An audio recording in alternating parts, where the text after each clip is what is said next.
Clyde Jenner's in there. Here comes that knuckleball. Well, this thing broke. I mean, it probably broke 3 feet. It looked like 3 feet to me outside strike zone. Clyde Jenner said, "Mr. Minihat, you are now out." JD, he said, "How can I be out? That thing was way outside." He said, "You're still out." and I can say, well, either his eyesight is failing him, which is part of my good fortune, or I need to say something to JD that I agree with to make him feel better. But it was hilarious. He announced it real loud. "Mr. Minihan, you are now out." I remember that. I thought that was just... Big pot belly. Oh, yeah. And big loud voice. Yeah. And he'd say, "McDowell, when Joseph gets ready to throw that knuckleball, you said, you reach back here and touch me on my leg." He said, "I don't want you missing that thing that hit me." Yeah, a couple of them hit him with all complications. So he decided that he'd just go ahead and call it a strike and not deal with it. But the expression of J.D. Manning at that time, it was just Now, what's the story out in Hitching? Tell that story one more time. Oh, about the basketball game? No, where Yeah, tell us story. Oh, well. Yeah, about where we dropped the glove. Oh, nailed the umpire. Well, anyway, I think it was the old Eastern Kentucky League, but Dave and I were playing a game out at Grayson. If you can talk a little louder over the people, it'd help a lot. It was a game out at Grayson, and we kind of recognized some of those guys on that team. We felt they were all brothers and related, And they including the probably umpire. were. Well, we were having kind of a rough day there because I thought I was throwing some pretty good pitches, and David was agreeing, and we were kind of getting frustrated by the moment. The bottom line was that David kind of got tired of it apparently. He comes out to me and he just simply said, "Okay, this next pitch I want you to throw your fastball, and I just want you to throw it as hard as you can, get a good windup, let it loose." So, okay, no big deal. I've been trying to do that all day, so I'll do it again. He ain't gonna call it a strike. But, so I did, and it was one of my good ones, it was about chest high. But here it gets almost to the plate, and I'm seeing that thing's gonna be chest high. He should catch it. All of a sudden, he ducks down and moves to his right, out of the catching position, away. That line of baseball hits this umpire. He goes down, and I walked in. I thought we killed him. I was so concerned, and they carry him off.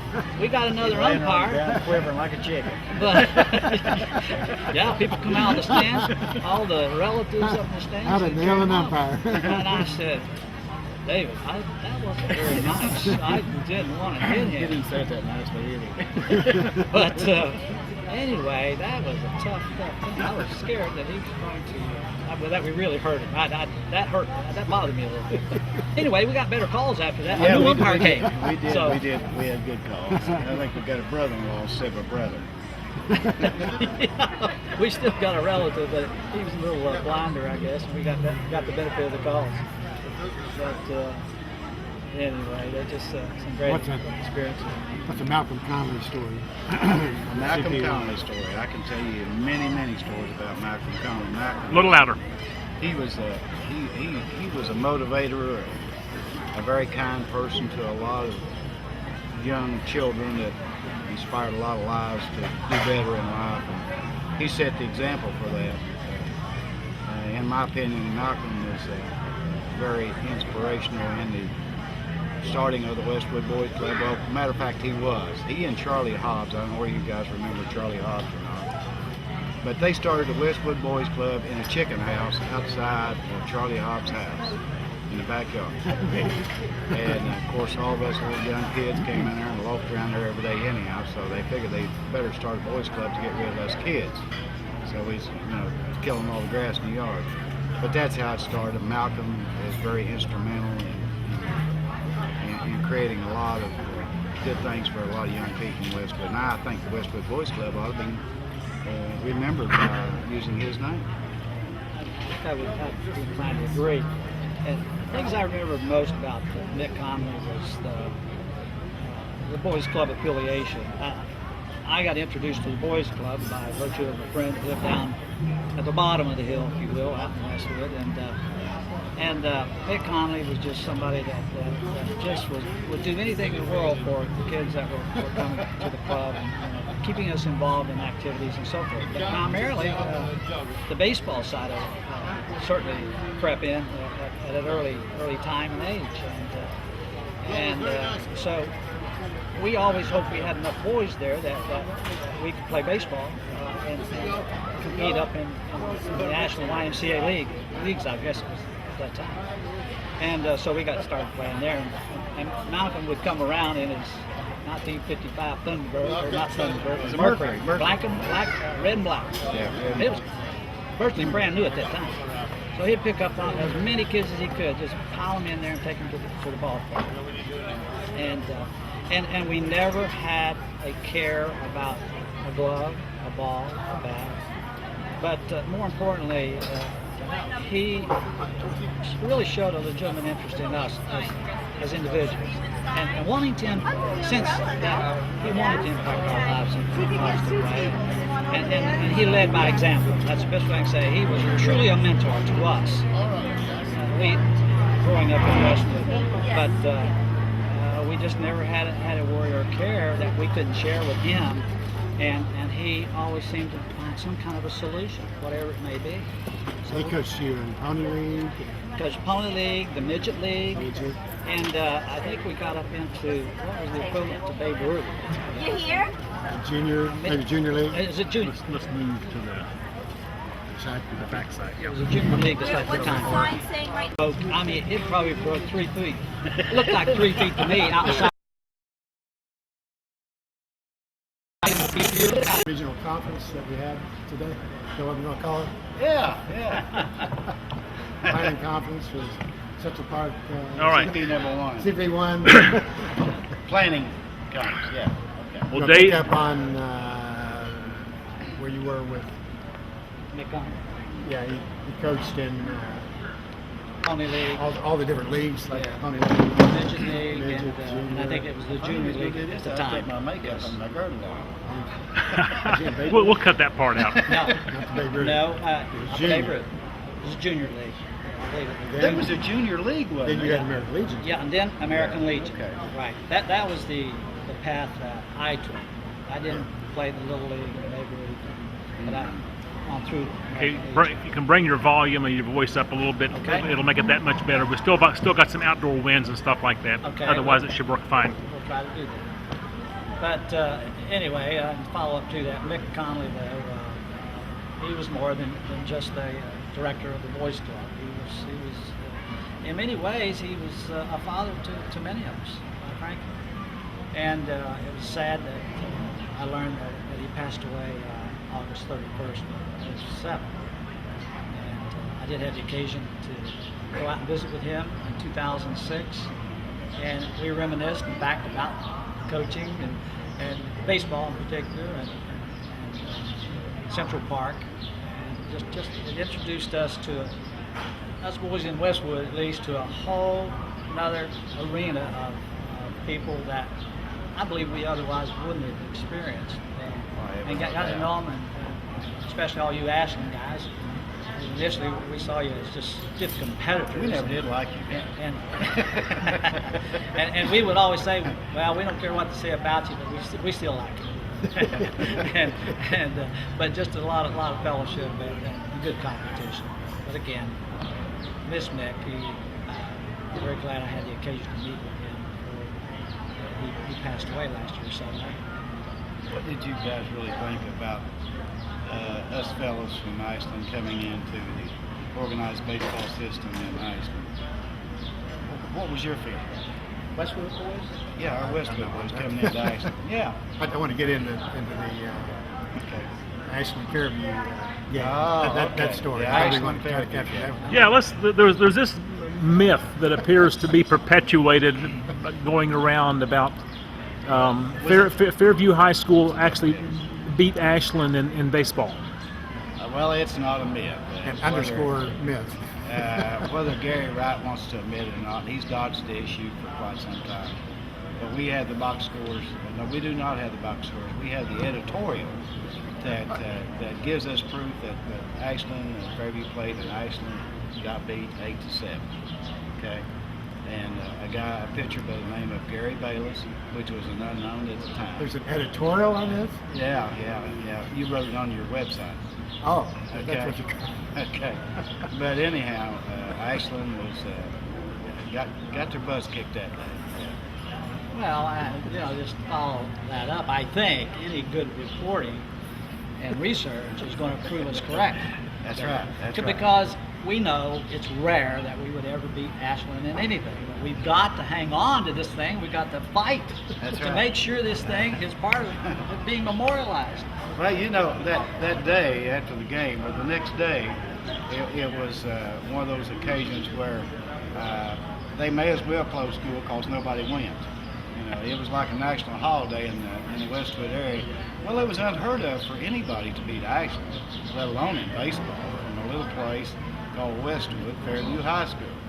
So we were very fortunate. We had a good time, and the good thing about it, it created a lot of camaraderie with the baseball players from Fairview High School, with the guys that lived in Ashland. We all became friends later on down the road, and that's why we're here today. And that was at a very early time in Fairview High School history. Yes, it was. It was in the late. It was in the late 50s that this all took place. Well, I was a junior. Ed was a junior. It was in 1959. But 58 or 59. It would have been in 1958 because we graduated in 60. So we were juniors then. Junior. Yeah, you want me to give you the exact time? Yes, and yeah, they're still looking for more information from us if you haven't figured it out. It was a doubleheader that day. We played down in Central Park. I think you were the pitcher of the first game we did. You got to be defeated 8-6 that day, and we won the second game 8-7. Yeah, I remember I got tagged real good by this Gary Wright bunch. Every time he'd come up, I would just throw and duck. It was a true memory. But I think I issued an equal number of walks and strikeouts. I think I had 9 walks and about 9 strikeouts. And I don't know how many it is.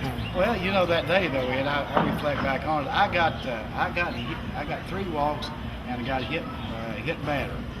And I think you were like 3 for 4 that day, weren't you? I don't. Yeah, I think so. I don't recall, but I'll take that credit. Oh, let me get it. Oh yes, you're right. I think that's right. And I think Thanks for refreshing my memory. Gary Wright went hitless that day, I think. Well, that was the second game because he was 6 for 6 in the first game off base.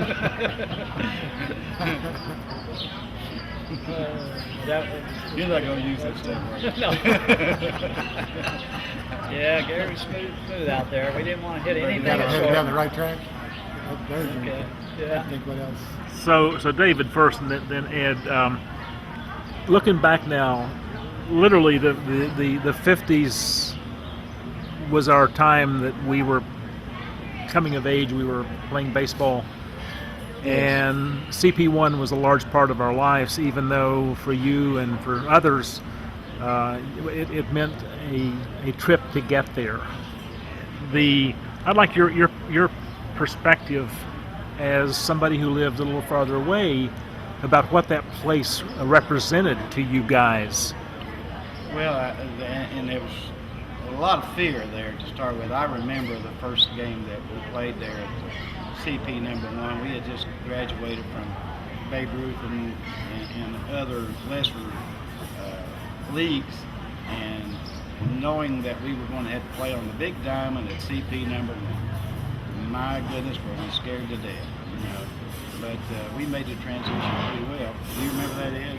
Yes, I do. In fact, that was our goal. I think, without saying it back then, we didn't know, saying, well, it's my goal to play on CP1. But all the time we were playing in these peripheral diamonds, if you will, being younger, there was the big diamond. I'd still be glancing over there, watching play, while I'm still playing in Pony League over here, and somebody would rocket one. I don't know, they'd pull one sharp down that left field side. It ends up over in our diamond. I'm saying, God, I want to be there someday. You know, I hope I get to play that big diamond. But yeah, And you it think was very inspirational to me, at least as a kid, to know I'm going to keep at it. I'm going to keep at it, and someday I'm going to get there. you remember those days we played there at CP, but looking back before our time, of all the great ball players that came up there and all the great ball players that came up after that at CP number one molded a lot of people's lives. A lot of history there, a lot of memories. Back to your comment, Dave, regarding us being way out in the outskirts, if you will, in Westwood. Actually, the trip to Ashland seemed like a very long way because most of the time we walked. Yeah, I had to walk. If we were going to the movies or anything, we had to walk. We didn't really have a way to get there. But now, back to McConnell. I think, when he came around, it was like a blessing. Wow, we're riding a car. And it didn't seem, well, it didn't take no time to get there, but it seemed like a long way to get there. But, it didn't matter. Just getting close to the park, you could hear all the sounds. And primarily, the thing I remember so much, because baseball was something I knew that I just wanted to play. You could hear the crack of the bat, a wooden bat. You could hear that ball. You could hear all this action going on, but I might have been up there for a little family reunion. Something. Well, my ears are picking up, and the crowds screaming up there at CP1, but the crack of the bat, that's such a familiar sound to me, and I would end up going up there. I'd literally leave that family reunion and go up there and watch that ball game. Man, I remember leaving that. Westwood. We lived on Central Avenue or Woodland Avenue, and to walk down Central, it was a long way to get to the ballpark, so I'd cut across the hill and get on the railroad tracks and walk through the tunnel, there, Tunnel Hill, and come up Central that way and walk on up Central Avenue. But if you really wanted to get there, and we were fortunate, sometimes we'd thumb and get a ride, but just to get to the ballpark, and even the smell of the ballpark. You remember the smell of the ballpark? The dirt, the filth, and the old water fountain, the old the dugouts there where we Hot dogs in the concession stand. hot Yeah, dogs in the concession. What was those people's name? The Laymans? The Laymans around the concession stand. The Laymans around the concession stand. Man, that's a long time ago, isn't it? Yeah. But I remember, and I better not say that. That Layman girls pretty. Oh, now we know. Now we know why you didn't get back in time for that second inning. Yeah. Looking for you, you were out there. Well, you just think of all the smell about the old water fountain. I don't know why I keep thinking about the old water Well, fountain, but I remember that very well. I do too. And it's interesting you mention that because in between innings, well, of course, before we even played, it seemed there was always somebody up there at that water fountain, players. We're wearing all these steel spikes, you hit that concrete, and then, I'd slip a Hear little bit. click. And you'd hit that old pedal on that thing, and sometimes it goes straight up your nose, and then you get over it there, and then you hit it again. Now you're down lower because it drops on you. I couldn't figure it out. So once it got it down, I was hoping it stayed low because, like I say, you're down there and you're just trying to suck that water out because you don't want to get it up your nose. But the trips in between the innings was also interesting because if I had struck out and I was the first, I was lead off batter or something, I'd stay in that dugout. I ain't gonna go back there and have anybody riding me because I struck out. Now if I hit a home run or if I hit a nice hit, man, I'm in there because those fans say, "Way to go, Eddie! Way to go, man!" I said, I'm going to the water fountain. I'll be right back. Or if I'm pitching and I shut them out there on an inning, I said, I'm going to go get a drink of water. Oh, all that praise, man, that was great. They said, "Way to go, keep it up, keep it up." But man, when that bedtime come and Gary Wright got up there, shot one right between my eyes almost, and over my head, or hits a home run. You struck him out a few times. I stayed in that dugout. I wouldn't get out. I don't remember striking Gary. Yeah, you did. I tell you. Did I? Oh, good. Thank you. Say we did anyhow. Yeah, Gary. I don't remember. You'll be Him playing and for, H.F. Dixon and that bunch. The TR's Babe Ruth, Yeah, I Babe remember. Ruth team. Yeah, I remember TR very well because And your dad coming. my dad came and he was a great supporter of baseball. And if it hadn't been for him, I probably wouldn't have played organized baseball at that early of age. But I remember he took me to the tryouts and I tried out, and TR, I guess, picked me to be on his team. And he didn't know me. Yeah, you were drafted. Yeah, I was drafted, and the first guy I ran into was Robert Wright. That was TR's son. And Mr. Wright shook out his hand, stuck out his hand, shook hands with me, and I remember the chew at the back of his mouth. How nice a man he was, and how pleasant he was, and he gathered your respect by his actions, his respect. But he was a great motivator, and the lives that he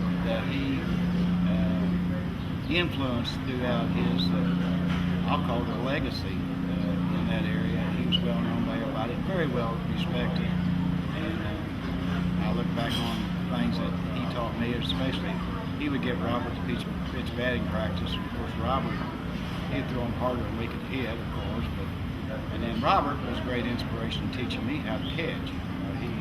He would jump on me and quarrel with us at me about standing the wrong way or not blocking the play. But TR he'd get on Robert, he'd say to Robert, I said, now Robert, he said, we can do this a better way. And he was a gentleman. Mr. Wright was a complete gentleman. Well, in my recollection, David and I was talking, coming over about Coach Wright, and I was looking at the Pony League pictures and seeing him in the coaching Ballard team, and I do remember that. I don't remember him coaching me per se, but I remember watching him, and being in, and I knew Gary's father, and to have your father in the park coaching you, and all these other kids, to me, I said to myself, I wish that could have happened to me. It just didn't happen, but I could always tell the Gary and the way he played, the way he carried himself, conducted himself.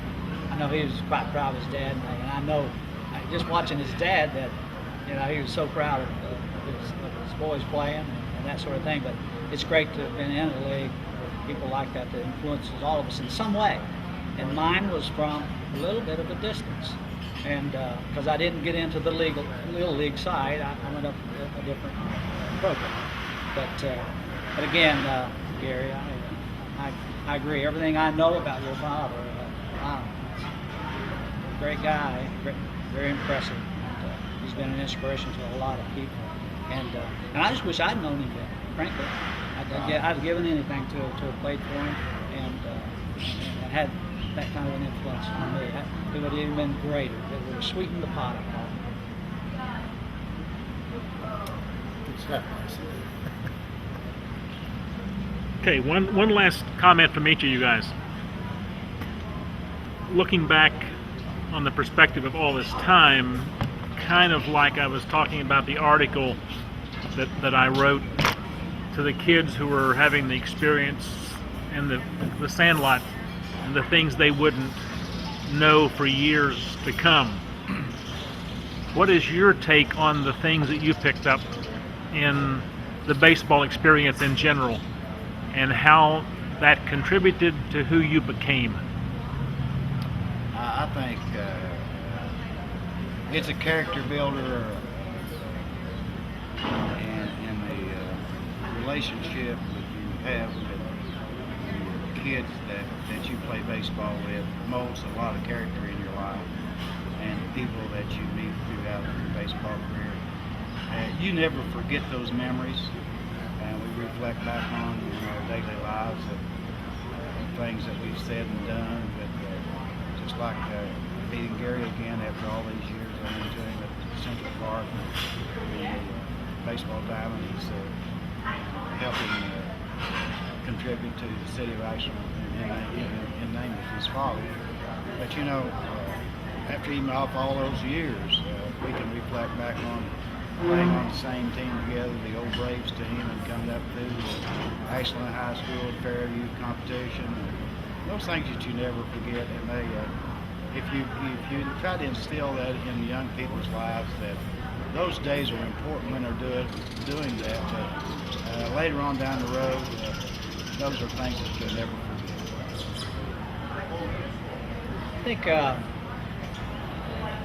just by virtue of the fact we're here today, it transcends time, obviously.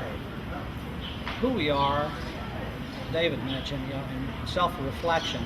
As we get older, we do a lot of self-reflecting as to, how did I get here, and what has influenced me so much. and obviously our youth is the classic answer to that. And Central Park is every bit responsible, in my opinion, to all of our growth and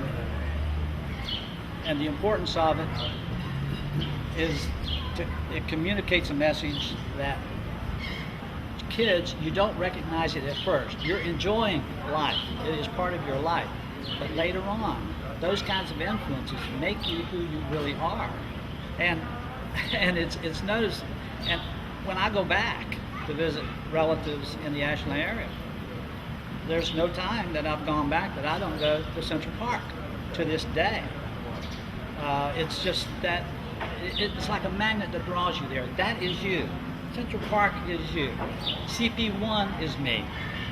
And all the relationships that you forged, the friends, many friends, and like I said, the crack of the bat, the smell of barbecue, the cheering of the fans, for the things that you're doing out there, you're enjoying the time of your life. I was, and they were enjoying it, it seemed like, as much as I. So we also influenced those folks who would just flood into the park and watch us day in and day out. So coming on into life, and here we are. CP1 is in Ashland, Kentucky. We're sitting here in St. Petersburg, Florida, talking about baseball and Central Park. And I love it. I think, how else would we have been here today? So I've got a lot that I talk to my kids and my grandchildren now. There's pictures, there's documentaries going on, and it's a factual matter, and they're going to enjoy this as part of their life. So young children who are coming up and still up there to this day in all those programs, they've got a rich life ahead of them because of that experience. Thanks. You taught me that. Well, he can edit everything. Good job. Well, I don't think That's that- great. That's just so much. I would have heard it maybe through Dave. I sure did. I don't know, and I Just still don't know why. kinda Well, that's what I say. They're mentors to me. They're like fathers, because my father wasn't around. He just wasn't around. That's the whole point. So I identified very easily with people that seemed to really care for me, about me out there. That's the with me. same. And David. Dave, it right just it was. So those guys, all a debt of gratitude to them, to where I am today. I'm convinced of that. No, the gratitude should be coming to me. I took care of you all those years. Well, that's true, but really, the gratitude goes to Gary. We started when we were about that tall. Well, that's right. That's right. You had a dime. You're getting tired of carrying him, is what you're trying to I've say. Come on, carried him for man. years. You had a dime, and I only had a penny. That's right. That's what you carried me. That's correct. Nobody else loafed around with either one of us. I know it. It's like, where's all these people we need? We want to go to the show. Get a box of popcorn. But we had a good time. Really, the debt of gratitude does go to Gary and the Ashland community for letting us play. That's what it gets down to. That's right. I mean, we really. Gary, all joking aside, what was the feeling of the Ashland players about people coming in from, say, like Westwood and Russell and Flatwoods? Did they feel like that we were kind of intruders at the time? And why I'm asking that is the general feelings. I don't know how it was at Russell, but the Ashland was a tire. They were the center of some great athletes down there. And we kind of didn't like you guys. Did you didn't like them too? I never had that. You didn't? No, I played 2 years in Ashland, 2 and a fraction. Okay. Never had a sense of anything, but they welcomed me. Oh, well, they welcomed me too after I got to know them. But prior to getting there, to find out they were just like us, just people. But the atmosphere is there was so much jealousy and rivalry between. We were jealous of Ashland. Oh yeah, Yeah, definitely. we were jealous. Well, we always wish we were as good as them, but I can Yeah. honestly say at no time did I ever feel that we weren't welcome. No, at no time. Well, I think what happened there, once they pretty much accepted us as athletes as we came up in these leagues. I believe they respected our ability. They recognized that, well, they're just like us. I think of all these guys. You guys gave us a good game every now and then. That's right. Well, when you weren't there, when you weren't there, Gary, we did real well. But when you were playing, Did you win? It hurt. When you were a junior, y'all win state tournament when y'all junior. When you were junior. We went to the state tournament. We didn't win it. Didn't win it. Okay. Well, I'll tell you what, these trips with the Legion team were just super. I mean, I think of that group of guys, and I know you had to be a part of it. Middlesbrough? We went down there for the state championship, and we had a great run there. We lost that game, I think it was 6-5. But we had them. We lost them, then we lost the next game. But anyway, we had a great team with all the players, the sergeants, and the Conleys, and everybody. But those coaches, I can't say enough about all the coaches. I got to pick up my daughter up at the airport tonight. It's coming in. We're done. Yeah, we're done. We're done. What's your Banks picture wasn't in here? I think somebody told me the story why he wasn't. I in told the you that. American Legion. You told me. In Babe Ruth League. Babe Ruth? Yeah. Not the Legion. No, in '57, Reese made the All-Star team for Babe Ruth League, Yeah. and he came to our first practice. Marvin Hall was the coach. Yeah. And Reese, I was in awe of Reese's power. I just astounded. And there was Bobby Simpson, Bobby Bryant, which is Bobby Simpson. He was both. Uh-huh. He had a stepdad, and he went by both. Bobby Simpson, right. But anyway, Reese was Brian was the same. Bobby Simpson, Bobby Bryant, Yeah, second okay. baseman, same guy. Yeah, gotcha. Yep. But Reese played center field, and we had batting practice first. It's like I was in awe of watching that guy, and so smooth. And I thought, man, if he's going to make the majors. Anyway, he wasn't there for the next practice, and the coach told us. He said, "We're going to have a change made in our lineup." I think he referred to him as James. James Banks is going to the National Scout Jamboree in Valley Forge this summer, and he was chosen to go. And his parents really think he shouldn't miss this opportunity to do that. Reese came to me and he said that their position was to be many baseball games, and one Scout Jamboree in your lifetime. Yeah. Go to the Scout Jamboree, and he did. And that tells you a lot about story. that's quite a bit about the Banks family. Of course, they're just legendary. Marshall Banks. Wendell. Wendell. Wendell. Marshall wound up getting a PhD. Harvard, wasn't it? I'm not sure, but he just became a major educator. Yeah. But the Banks family just full of people that had a lot of class. What's that? Did Reese? What did he end up being? A doctor, a lawyer, a teacher? I don't know. I was talking. I have never I was seen talking him in to. years I haven't. I was talking to Wendell a few years ago. I think he works for the government. I think he does. He works for the In government. Some capacity. Yeah, I yeah. don't. I'm not His sure. name he was was- Maurice, he- wasn't it? Maurice Banks. Maurice Maurice. Banks. Maurice. Yeah. Mhm. Reese, yeah, Mhm, sure. mhm. Maurice James. I think that's it. I Yeah. remember playing him in basketball in high school. Oh, yeah. And when Booker T. Washington would come out, we played, maybe it was up at third gen. And like it was my only year I played high school basketball. But Reese was playing, of course. And all I can remember, I don't know, the basketball came off the rim, bounced up.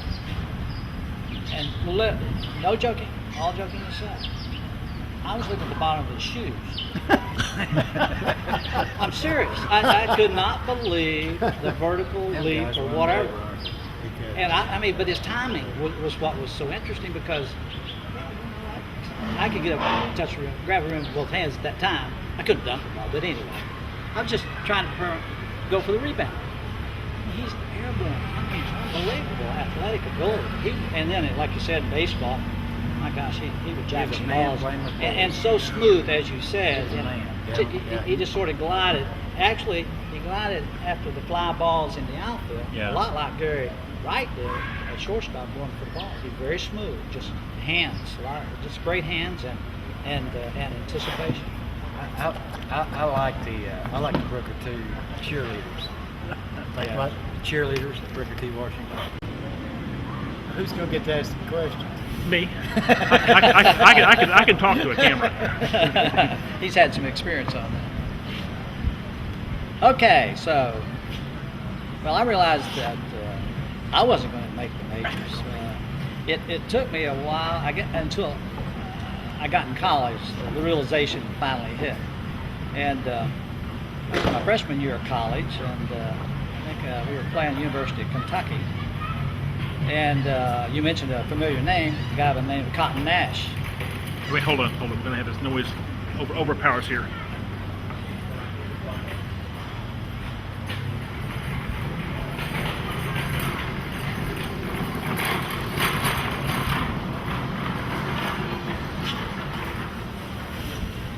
Okay, start her again. Okay. Well, again, I realized that I wasn't going to make the majors.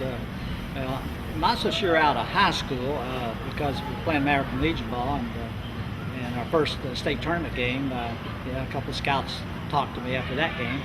Had a decent game. We lost, unfortunately, but went on to college and freshman baseball.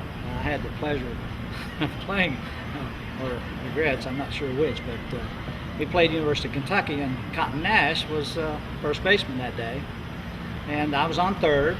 And Cotton Nash, of course, All-American, UK basketball, and I guess everything else, all the sports. I knew he could hit, but I wasn't sure how good a hitter he was until he came up to hit. And the ball was hit so hard at third, it was literally a ball that should easily be catchable, but is a line shot, and it was looking real tight on that third base line.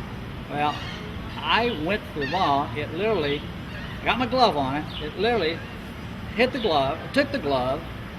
It goes right on out in left field. Ball, glove, the whole bit. Not to mention how hard it hurt my fingers. And I'm thinking, and he's 6'4", 6'5". I don't know fair. I mean, guys can hit a ball like that. I barely could see it before it got there. I thought I was dead first, trying to get to the ball. And so the sophomore year rolled around, and I'd already reached the conclusion I wasn't going to the majors because that was competition I knew I wasn't going to be able to stand up to. And the rest is pretty much history. So that's my familiarity with Cotton Nash, and I blame it all on him. And I can't blame it on my coaches. It's all on Cotton Nash. But Good story. that's Great.